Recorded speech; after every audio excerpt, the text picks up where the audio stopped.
como solución a todos los problemas de la vida y también como medio ideal de lucha contra la ocupación israelí. Hamás forma parte de un movimiento religioso que ve a Islam como la solución a todos los problemas políticos. Cuando la gente atraviesa cambios importantes, se vuelcan a la religión como medio para hallar seguridad o movilizar la política, desde los derechos cristianos en Estados Unidos hasta el nacionalismo hindú en India. Esto es muy familiar. El nacionalismo judío es lo que impulsa los asentamientos de Cisjordania y está ligado a la noción de los derechos bíblicos, mientras que el surgimiento del Islam en la política palestina llegó décadas más tarde.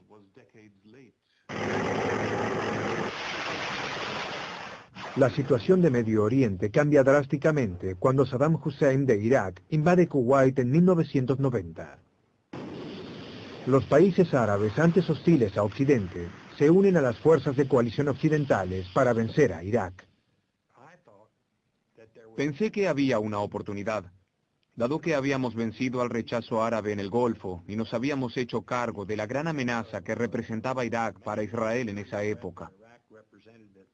Teníamos credibilidad con ambas partes y podíamos usar esa credibilidad para tratar de lograr algo en la disputa árabe-israelí. La desastrosa decisión de Arafat de apoyar a Irak lo deja despojado de sus aliados. Se encuentra aislado y la OLP queda ignorada, mientras Estados Unidos lanza una iniciativa de paz. Ahora podemos ver el surgimiento de un mundo nuevo. Un mundo en el que hay una perspectiva real de un nuevo orden. En 1991, Estados Unidos convoca a las naciones árabes y a Israel para negociar un tratado de paz en Madrid. Pero a James Baker le lleva un año sentar a las partes a la mesa. Si pedíamos algo y un partido o el otro no estaba dispuesto a hacerlo, yo podía decirle a la persona del otro lado de la mesa, ¿realmente quiere que deje este gato muerto en su puerta? Y esa era la frase que yo solía utilizar. Decía, no dejen que el gato muera en su puerta. Israel se niega a negociar con la OLP. Así que los delegados de Gaza y Cisjordania representan a los palestinos. Creo que se lograron muchas cosas en Madrid. Se llegó a un proceso entre israelíes y palestinos que durante un lapso fue productivo.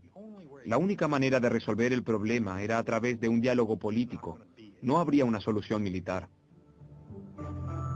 Sin la intervención directa de la OLP, las negociaciones son lentas y los diálogos se desplazan a Washington. Pero ignorado por Estados Unidos y lejos del escrutinio del mundo, hay conversaciones secretas en Oslo entre los israelíes y la OLP. Con la elección de Yitzhak Rabin en Israel, la paz se convierte en una prioridad y él alienta los encuentros. En Noruega, los negociadores israelíes y de la OLP se reúnen. Hay cierta química entre nosotros, hay una cierta visión de la vida, cierta armonía y cierta confianza, y sé que nuestros principales líderes lo usan muchas veces. En tiempos de dificultad, Rabin, de quien no era personalmente allegado, solía decir, ve a hablar con tu amigo y resuélvelo.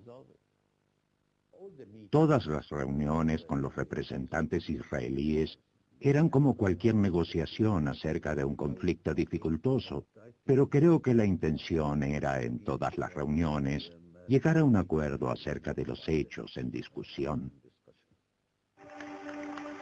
En Washington se firma una declaración de principios.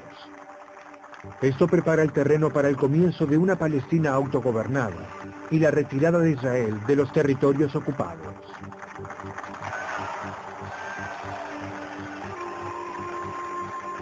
Israel acepta retirarse de las regiones de Cisjordania y Gaza para dar gradualmente control a la autoridad palestina recientemente creada. Primero, se retirarían de Gaza y Jericó, y luego de 7 ciudades principales de Cisjordania. El resto de Cisjordania queda dividida en zonas aisladas, bajo diferentes grados de control israelí. Los asuntos delicados como Jerusalén, las fronteras, los pobladores y los refugiados quedan postergados para discusiones futuras. Hebrón se halla en Cisjordania, Palestina, pero es una de las primeras zonas ocupadas por los judíos después de la Guerra de los 6 días. Es una ciudad de importancia religiosa tanto para los musulmanes como para los judíos, pues se dice que es el sitio donde está enterrado Abraham, quien no solo es el patriarca del pueblo judío, sino también un profeta islámico. En 1994, un habitante judío, Baruch Goldstein, dispara a 29 musulmanes mientras oran. Luego, un palestino toma represalias en una nueva dirección aterradora. Convirtiéndose en una bomba suicida, asesina a 11 israelíes. Pero aún les espera más horror. Los extremistas están decididos a destruir la paz.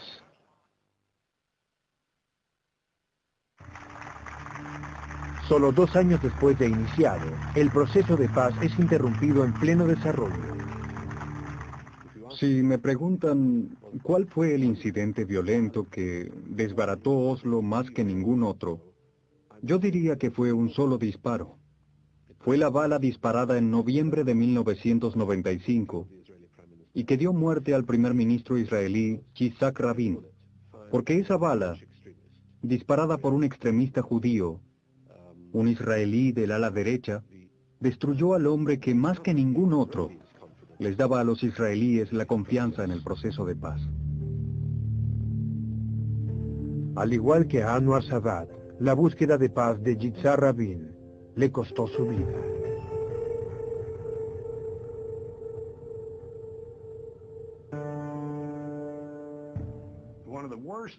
Una de las peores cosas que sucedió en el proceso de paz de Medio Oriente es el asesinato de mi buen amigo Yitzhak Rabin. Es decir, vean el progreso que se había logrado bajo su mandato.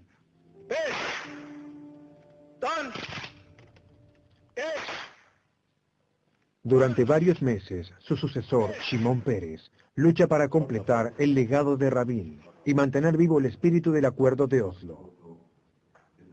El socio de Rabin para la paz, Yasser Arafat, regresa del exilio a Gaza.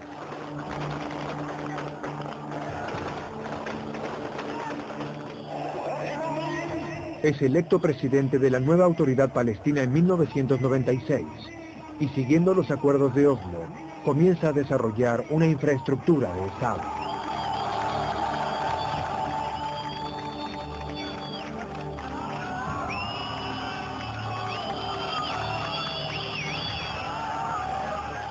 Se inicia el retiro de las tropas israelíes, pero Israel aún mantiene control general sobre los territorios ocupados.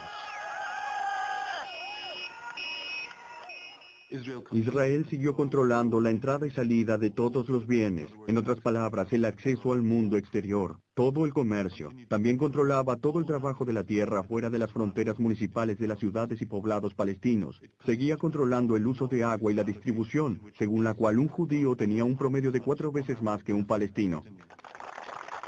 Los palestinos esperaban ser totalmente independientes en 5 años.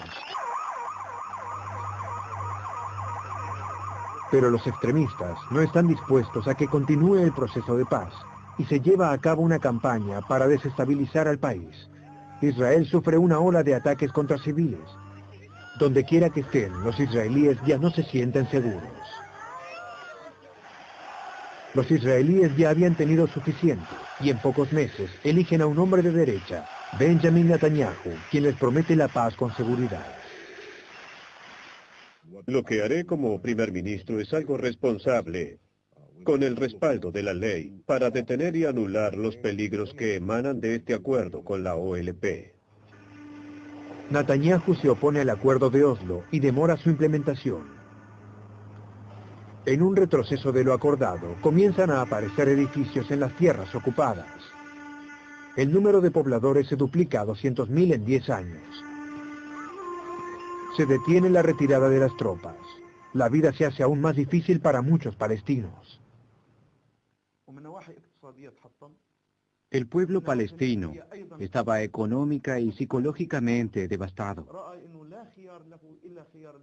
De modo que la única opción que les quedaba era la intifada, en la que participó todo el pueblo, incluso el movimiento Fatah, considerado la columna vertebral de la autoridad palestina. Desalentado porque el proceso de paz se había demorado con Netanyahu, los israelíes votan a Ehud Barak en 1999.